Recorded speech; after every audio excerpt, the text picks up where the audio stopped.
Herru, góðan daginn, ég heiti Elís, tæknistjóri í kælitækni og var plataður til þess að koma hérna og segja svolítið frá kælikerfum og nýjungum sem við erum með og sem við í kælitækni höfum hannað. Smá um mig, ég eins og segi, menntaður kælitæknifræðingur frá Danmörku, kláraði námið 2008 og vann síðan sem deildarstjóri og yfirmaður í næststærsta kælifyrirtæki í Danmörku frá 2010 til 2015 þegar ég ákvaði að vilja prófa að koma til Íslands í 1 ár og prófa að vinna. Það núna 9 ár síðan og 2 börn. En þegar maður kom hérna til Íslands og áttaði sig svolítið á því að brensinn var ennþá svo pínu sofandi þegar kom að náttúrulegum kælumiðlum. Það var svolítið mitt fag í Danmörku, það voru náttúrulegu kælumiðlar. Fékk möguleika á að vera svolítið með Danfoss, þróa nýju stýringarnar og þróa lausnirnar og svo framvegis. Og við náttúrulega bara fórum í það í Danmörku, bara vistvænir kælumiðlar og náttúrulegu kælumiðlar. Og þegar maður kom hérna til Íslands þá áttaði maður svolítið á því að bransinn væri bara ekki alveg kominn á svona þennan bát. Og við í kælitækni byrjuðum að innleiða það svolítið aggressíft. Og fyrsta kolsýrukerfi á Íslandi var sett upp í Síkrest í Sandgerði, vinnslu þar. Og svo kom þetta svona koll af kolli. Garri, nýja vöruhúsið upp í Garra, það kolsýrukerfi frá okkur. Og svo byrjaði bransinn að taka við sér að nú eru fyrstu kerfin komin í gang, reynslan komin, þetta ekkert hættulegt, þrýstingurinn ekki hættulegur, þetta ekkert vandamál, allir komin bara og málið bara byrjaði. Það sem við áttuðum okkur á hérna í kælitækni var að þróunin var svolítið í að fara alltaf í stærra. Stærri kerfi, stækka við, taka svolítið af frontunum frá ammoníakinu sem að þróunin hefur verið. En flestir framleiðendur eru að framleiða vélakerfi fyrir svona mið-Skandinavíu-svæðin eða mið-Evrópusvæðin. Með svona úthitast við plus 36 gráður, 38 gráður. Meðan við í kælitækni hugsaum bara, við erum á Íslandi. 25 gráður, það bara mjög gott sumar í okkur. En það bara kjör aðstæði fyrir kolsýruna. Og svo hugsaðum við, það alveg heill bransi af litlum notendum. Veitingageirinn og þess að sem vilja líka fara í náttúrulegan kælumiðil. En það enginn sem að í rauninni hefur svolítið svona farið inn í það gat og komið með einhverju vöru fyrir það. Þannig við í kælitækni, við fórum svolítið að pota í byrginn okkar. Það með Karel sem svona einn af stóru playerunum í stýringum og þenslokum og kerfum í kælibransan. Svona pínu á pari með Danfoss. Og við sögðum við Karel að okkur langaði til þess að þróa vélakerfi fyrir íslenskar aðstæður sem væri svolítið flexible. Eitt kerfi sem getur verið frystir, kælir eða tölvukæling, auðvelt í uppsetningu og gæti verið með fleiri notendur einu kerfi. Og þeir meltu þetta í sirka ár, þetta var svona fyrir 5 ára síðan þar sem ég var að pota í með þetta. Þetta tók það svona ára að melta þetta og síðan var bara, við erum til í þetta. Þeir sá bara, þetta bara möguleiki. Þannig að fyrir 4 mánuðum síðan þá byrjaði samstarfsverkefni milli kælitæknis Karels í að þróa lítil kolsýrukerfi. Það var svona markmið okkar. Það var alveg heill bransi að minni notendum sem vantaði kerfi sem var ekki að kosta bara morfjá fyrir einhver fá kílóvött. Kælitækni kom með þarfirnar í Karel, bara hugvitið, hvað við viljum, hvernig við viljum stjórna þessu, við viljum hugsa svolítið nýtt, en við viljum hugsa einfalt. Það var svona lykillinn.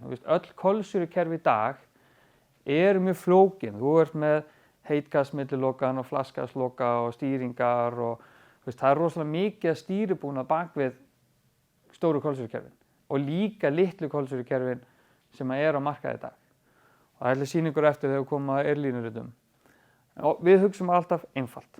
Það þarf ekki að vera flókið. Kolsýra elsti kælumiðillinn í heiminum. Áður en Freon kom á markaðinn, þá voru menn að nota kolsýru, 1800 og eitthvað. Þannig að þetta alveg geranlegt. Við erum núna, síðan 4 mánuðum síðan, settum við upp fyrstu prototípunum í Hagkaup, ísfrystana á þeim. Og það hefur bara keyrt í 4 ár og engin vandræði. Og núna í dag, sem var svolítið koma okkur óvart, að við reiknuðum með fyrsta árið svona 10-15 kerfi og endaði í einhverjum 30-40 og næsta ár endaði 60 og nú erum við að nálgast 200 uppsett kerfi. á Íslandi. Þetta er ennþá þróunarverkefni. Við erum ennþá að finna nýjar leiðir þar sem við getum notað HEOS-bóxinn. Við erum farnir að nota þau fyrir kælivatn, að kæla glýkól eða kælitank eða eitthvað svoleiðis.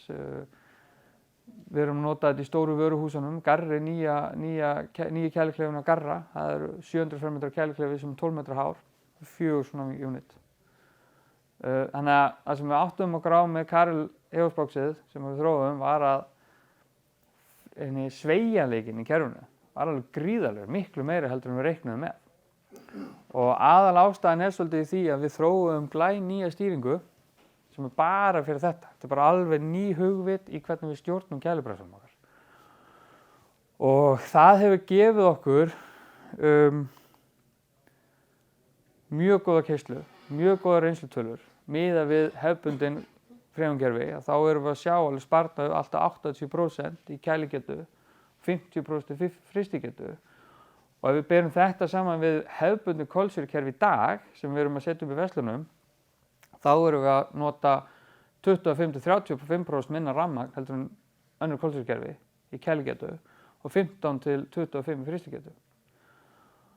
Af því að við erum bara algjörlega snúaði við hvernig við erum að keyra pressuna. Hver pressa er með sín tíðnibreytir og við keyrum pressuna ekki eftir sókþrýstihitastigi. Við keyrum eftir hitastigi í klefanum. Við erum með svona, hvað heitir þetta? Þetta heitir svona intelligent controller í þessu sem lærir á klefan. Þannig að stýringin lærir á notanda bara hvenær er álagið, hvenær er mesta þörfin, hvenær er lítil þörf.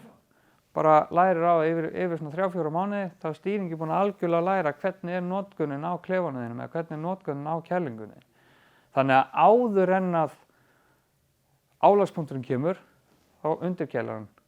Þannig að hann er búin að búa til svolítið kælumassa áður en lótið kemur.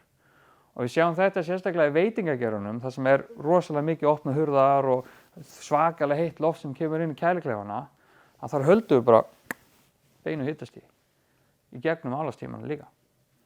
Og það gerir líka það að við förum alltaf niður í viðhaldskælinguna. Venjuleg kælikerfi, það er pressan í yfirstærð, keyrir, kælir niður, stoppar. Hitastigi fyrir upp, pressan fyrir gang, keyrir, niður, stoppar.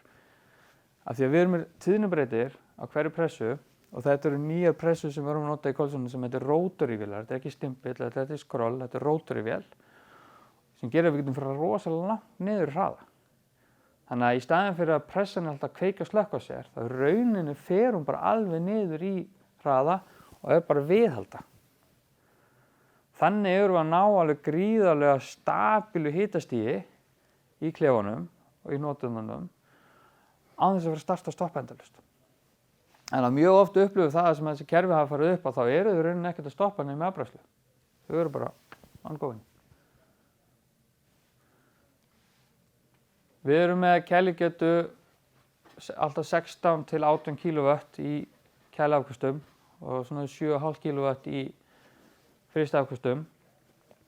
En kosturinn við þetta kerfi er það að það er mjög kompakt, ég get séð það hérna úti, að ef þú ert með stærri klefa eins og Garraklefinn sem við fórum í, að þar vorum við að tala 60 kW í kæliafköstum.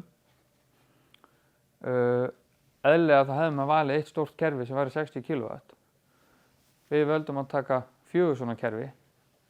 Verðmunurinn af vélbúnaði var yfir 60%. Það var þessa leið versus eitt stórt kerfi. Rekstrar stöðuleikinn, hann var miklu betri. Ef eitt kerfi dettur út, ertu ennþá með 3 í gangi. Þannig að það er líka punktur. Þannig að það eru svona margir svona styrkleikar við það að vera með minni einingar og kannski fleiri einingar. Og við sjáum það að verðlega er mattsælata að vera með alltaf 10–13 svona kerfi og þá ertu með eimum og stýringum, þá ertu í sama verði og bara vélbúnaður í stóra. Þetta erum við til dæmis núna að gera fyrsta verslunin í heiminum, er að verður nýja verslunin á Heimkaupum sem þeir eru að vinna í núna, sem verður eingöngu HEOS vélakerfi. Þannig að þetta svolítið svona tímamót að fara núna í heila verslun sem verður bara Heos. Og þar erum við að leggja svolítið áherslu á endurnýta hitann. Að sko upprunalega leggjum við út með Heos eða verðum með vatnskeldum eimsvala. Og allt góð með það er alveg svínvirkar og svo sjáum við svolítið pressum það að við viljum geta verið með loftkælt. Þannig að við hönnuðum það líka hybrid, þannig að við getum verið með loftkælt vélakerfi líka. Þannig að við erum ekki að nota kalt vatn. En þá opnaði það annar möguleiki. Við gætum verið með heat recovery. Þannig að við gætum verið að nýta hitann frá pressunni í til dæmis varmadælu eða í snjóbræðslu eða í bara name it. Og svo erum við með kaldavatnsísbindingu ef þörf er á því. Við erum að hita svona upp í 30-35 gráður sem lághita en í kjörhiti fyrir varmadælur eða eitthvað slíkt eða snjóbræðslu.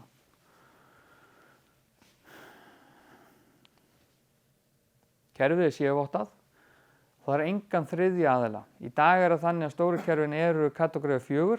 Nú eru svolítið þessa kategórireglugerðin að innleiða svolítið hratt á Íslandi.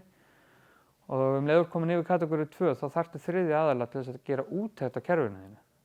Þess að það er ekki uppsendingaðarlið með að þú verður að fá TÜV Nordic eða einhver þriðja aðila til þess að taka kerfið þitt út. Okkar kerfi eru artikul A34 sem þýðir að það er engin úttekt. Þannig að það er líka sparnaður þar. Að við þurfum ekki að fá einhver þriðja aðila í að gera úttektina. Kæli notendur, við byrjuðum á því að vera með það þannig að þetta var bara eitt kerfi og eitt blásari. En síðan bara býtum mjög oft í veitingageiranum eða í mörgum þá ertu kannski með 2 kæliklefa eða 1 kæliklefur og 1 frystiklefa. Þannig að aftur við hugsuðum bara back to the basics eins og maður gerði freonkerfin hérna fyrir 15 árum síðan, mótfrýstiloki og kæli og frystiklefi og settum það upp þannig og það bara svínvirkar. Þannig að í dag þá getum við verið með 3 notendur á sama kerfi. Við getum verið með 3 kæla eða 1 kælir og 2 kæla eða 2 frysta og 1 kælir. Þú getur púslað þessu saman í rauninni alveg eins og vilt. En þú getur líka af því að sama pressan getur verið frystir, kælir eða tölvukæling. Það getur líka verið með 3 kæliklefa, hannað sem frystiklefa og eftir þörfum, ef þið vantar frystiplás, þá bara breytur einum með frystir. Þarft ekki að gera neitt. Kerfið er tilbúið í það. Þannig að aftur svona sveigjanleikinn í kerfinu hefur verið alveg rosalega góður og gaman að vinna með því. Gaman að sjá alltaf möguleikan sem maður getur alltaf að fara lengra og lengra. Við vorum að bjóða einum viðskiptavini á Egilsstöðum Heos box sem 60 kW chiller. Bara sambyggjum við unit, varmaskiptir og við kælum niður glíkól. Og það var sko 40% ódýrari heldur en hefðbundin chiller sem hann fékk annar staðar frá. Þannig að þetta er svolítið svona, þetta nýta þetta svo marga vegu. Þetta er ekki eldfimur gælumiðill, kolsýran, hún brennur náttúrulega ekki. Þannig að það þarf ekki að fara í atteksreglum.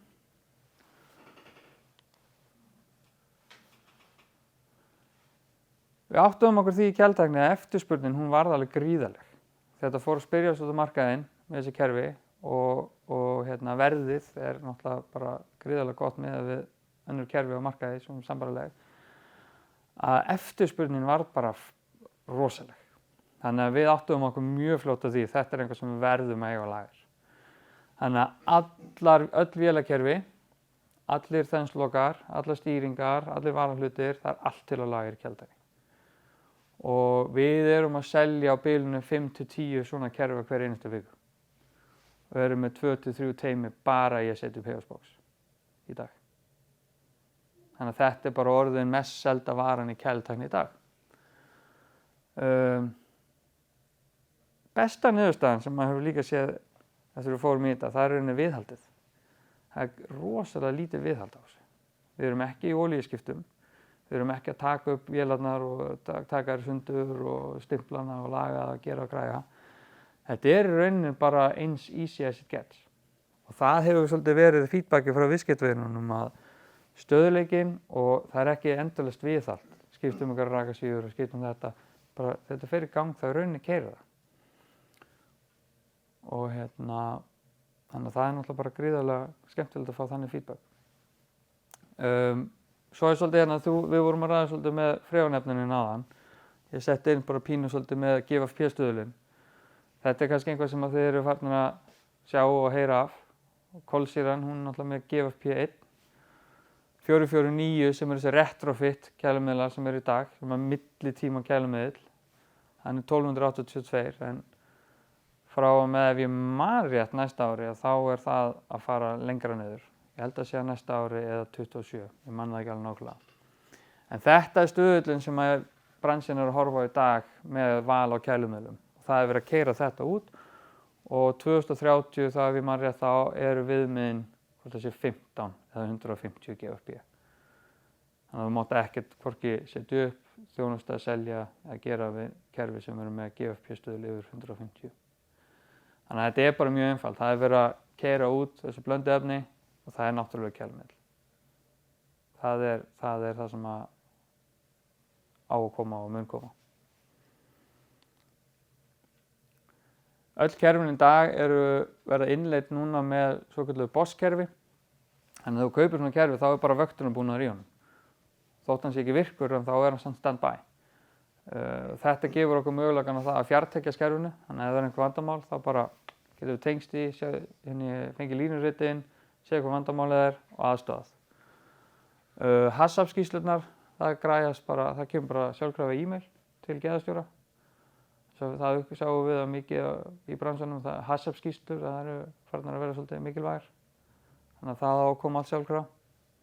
Þannig að við náttúrulega innleitum það. Og það svona kosturinn við það að við erum svolítið ennþá að þróa þessu kerfi, við erum ennþá að vinna í þeim, að við getum tekið þetta feedback sem kemur úr bransanum. Og ef það einhvað sem make sense, þá það einhvað sem við setjum í kerfinu okkar. Þetta ennþá opið í sem þróunarverkefni, líka hjá Karel. Þannig að við erum endalaust að beturbæta og gera betur og hlusta á viðskiptavini hvað þeim finnst. Eirlínurit, þetta bara svona pínu til þess að sýna flækjustigin, ef maður getur sagt þannig. Þetta eirlínurit bara úr hefðbundnu vatnskeldu kerfi frá framleiðandi Evrópu og svona smíða þeir vatnskeldu kerfin sín og það mikið af línum. Það HPV-flokkin sem heldur þrýstingunum uppi á pressunni. Þú ert með flaskasloka, þú ert með einhver 2 vökvakúta og sen ertu með bypass þegar þú startar vélina til þess að þrýsti jafna kerfið. Allt svona gerir að kerfið verður dýrt. Ef við förum yfir í loftkjaldadæmið, þetta eru svona þessi hefðbundnu condensing unit sem maður getur keypt fyrir minni notendur í dag. Það basically það sama, bara hérna ertu með vatnskjaldankondens og hérna ertu með loftkjaldakondens. Við okkar markmið, eða mitt markmið þegar ég var alltaf og ég tók með mig frá Danmörku var bara af hverju þarf kolsýra að vera svona flókið. Það þarf ekki að vera flókið eða hannar að fyrir aðstöðuna sem maður ætlar að vinna í. Þannig að við lögum upp með þetta eirlínurit.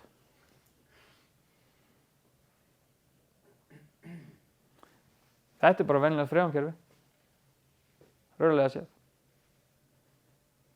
En munurinn sá að þú ferð 3 svona kerfi á sama verði og 1 svona kerfi.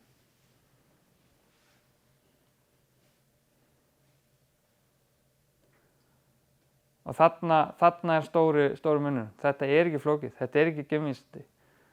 Við erum ekkert að finna upp einhverja geimflug. Við erum að hugsa bara, við ætlum að fara back to the basics, en við ætlum að nota nýja tækni og nýja stýringar til þess að stjórna þessu. Og það það sem við gerum. Þannig að þetta eirlínuriti fyrir kerfin okkar. Það ekki flókið.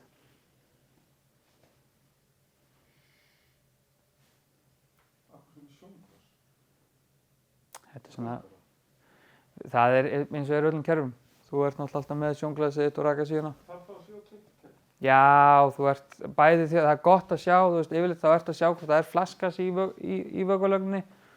Og svo rakasíðan náttúrulega aðalega ef það einhver skítur eða einhver agnir í rörunum og þá lendir það í rakasíðinni og í síðunni. Þá ertu ekki að fá það tilbaka í þenslokan og stífla þenslokan. Þannig að síðan náttúrulega aðalega til þess að í þessu tilfelli en láta líka ef það einhver pínur raki í kerfinu þá tekur rakasíðan það líka. Og það svona hefðbundið í öllum kælikerfum bara svona eins og maður þekkir, litlu freonkerfin og þessi kerfi sem við erum með hérna frammi, það er bara þetta eilífðarrit. Ég var alltaf fyrir mig hvort þetta væri bara arfleif frá gamalli tíð, sko. Já, þú ert alltaf með rakasýru. CO2 er bara kælumiðill eins og allur annar kælumiðill.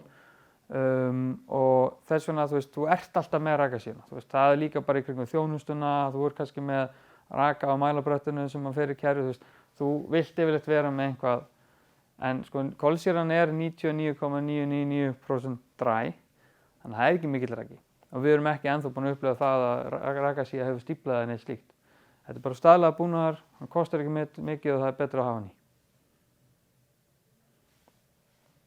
Þannig að já.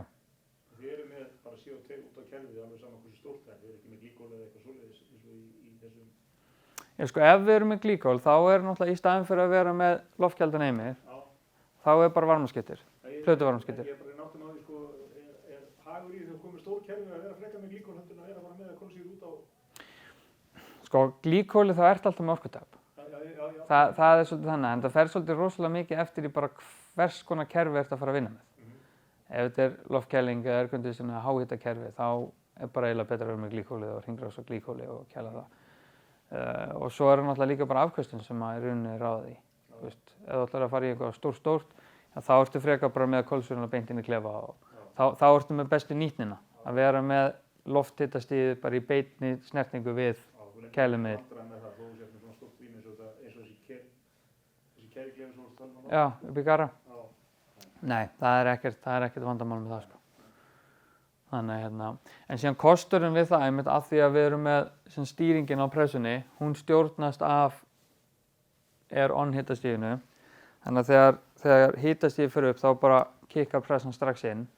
En það sem við sjáum er það, því að við förum í viðhalskælingu, þá yfirleitt, ef við tökum kæliklefa, bara sem dæmi, þá erum við að keyra á sogþrýsting svona -10. Það er svona þessi hefðbundni sogþrýstingur sem maður þekkir úr kælikjörum.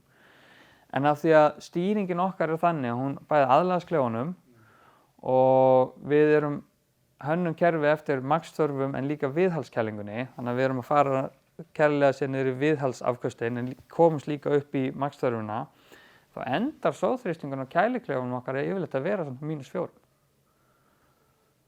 Þannig að það er líka partur af þessum orkusparnaði að pressan er ekki að keyra -10 heldur en hún endar í rauninni á því að vera að keyra -4. Hvað ætlum við setjum með eins og í þessum Garra-klefa, hvað ætlum við með mörgum greinum inn í klefan? Við erum með 4 sett af rörum. 4 sett af rörum? Já, en þetta eru sko 12 mm rör. Hálftómur rör. Það er hvað? 3-5 gráðum eða eitthvað svoleiðis eða? Nei, hann er 2 gráðum. Já, ef ég man rétt þá er Garra-klefan að keyra -6 í sogi. -6, -8, það er bil. En því að þeir þurfa að vera með hann kaldari heldur en að því að þetta fyrir sinni í bílana og svo keyrir þetta allan bæinn og þannig að þeir þurfa að vera með vöruna svona á 1-2 gráðum. Þannig að já. Og meira segja þar, við reiknuðum, ég reiknaði upprunalega að við þurftum 4 svona kerfi. Þetta var mjög snemma í ferlinu þar sem afkastulega séð þurfti klefinn það sem sannsagt var 6 svona kerfum. En viðhaldskælingin, hún sagði 3 kerfi. Þannig að við ákveðum bara byrjum á 4, svo lögðum við lagnirnar og preppum fyrir hitt og þá er svo auðvelt bara að bæta í. Viðbótarkostnaðurinn við að stækka við sig, hann er svo lítill.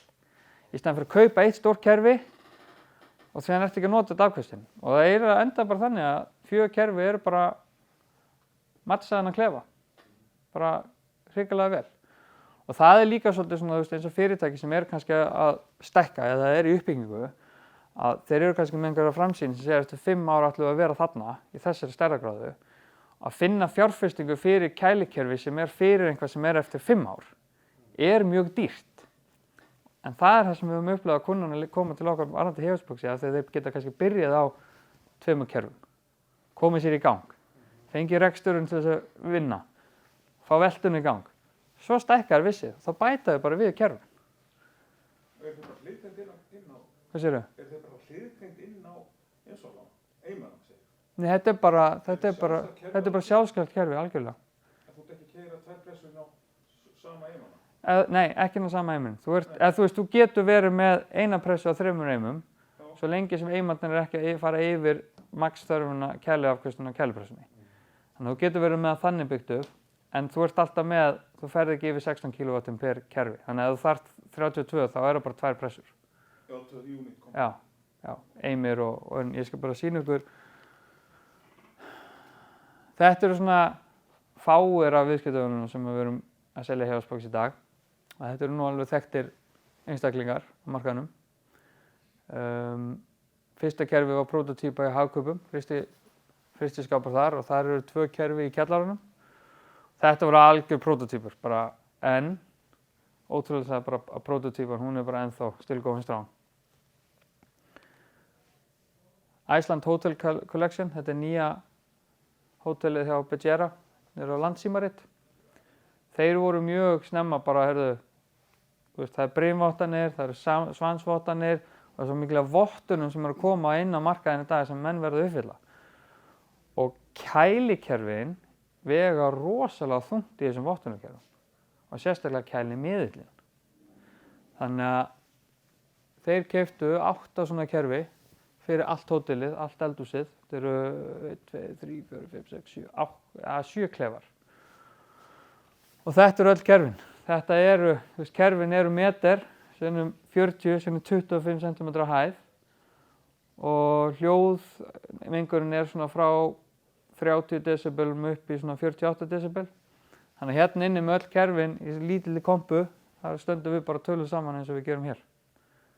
Þetta þekkir maður ekkert úr vélarrýmum annarstaðar og sérstaklega heldur ekki stóru kolsýrukerfunum. Hvernig er svona kæliunitin? Eru þau mismunandi gæðum? Þú veist, með salt og þetta bara... Þetta meinum Eimirinn? Já, við erum náttúrulega með staðlað á lager, en síðan náttúrulega aftur, maður bara pantar, ef við erum að fara í mjög saltu umhverfi, þá pantar maður Eimirinn eftir því, með seltuvörn og allt þetta sem maður þekkir. En það er ekki svona partur af þessu staðlaða sem við erum með á lager, sem er að svona dekka þessi 95% við þurfum á. Þannig að, já. Brim. Ég held að þessi 2 kerfi eru kerfi númer 3 og 4 af það sem var ekki svona pínu heimasmíða prótó, ef maður getur sagt það þannig. Þeir keyptu þessi 2 svona kerfi fyrir, ég held að séu 3 ár síðan, fyrir sem sagt, þetta er út af Granda og þetta er sem sagt það sem að frosni fiskurinn kemur úr frystikleifunum inn í kælikleifa. Og aftur við reiknum þarna bæði stórkerfi og HEOS og álagið var þannig að við rauninni hefðum þurft 4 svona unit, en þeir byrjuðu á 2. Bara Garðarnir í Brim, hann er bara, ég hef aldrei upplegað kerfi sem er minna viðhald heldur en þetta. Þannig að nú er þetta bara staðleg vara hjá Brim og bara rétt fyrir áramót þá pöntuðu 3 viðbót. Og þar gerum við það að við rauninni bara smíðum vingilinn, vélakerfið, þetta er allt preppað bara upp í verkstæði hjá okkur í Kjaldarni. Við testum það, setjum það í gang, setjum fyllinguna á og svo fer það bara svona niður til viðskiptavins. Viðskiptavingur, hann hengir þetta bara upp, tengir vatn á rammann, setur í gang. Hvað er kassin hjá hann einangraður? Nei, hann er ekki. Við getum verið með vélakerfið svona alveg niður í 2 gráður, 2 gráður klefa. Niður fyrir það, þá þurfum við að íhuga annaðhvort að hugsa að gera einhvern einangraðan kassa yfir vélakerfið til þess að verja hann fyrir kuldunum eða fara með hann út úr klefanum. En við getum verið með 25 metra á milli vélakerfis Eimirs. Þannig að þar eru líka mjög flexible í lagnarleiðunum miðað við aðra á markaðnum.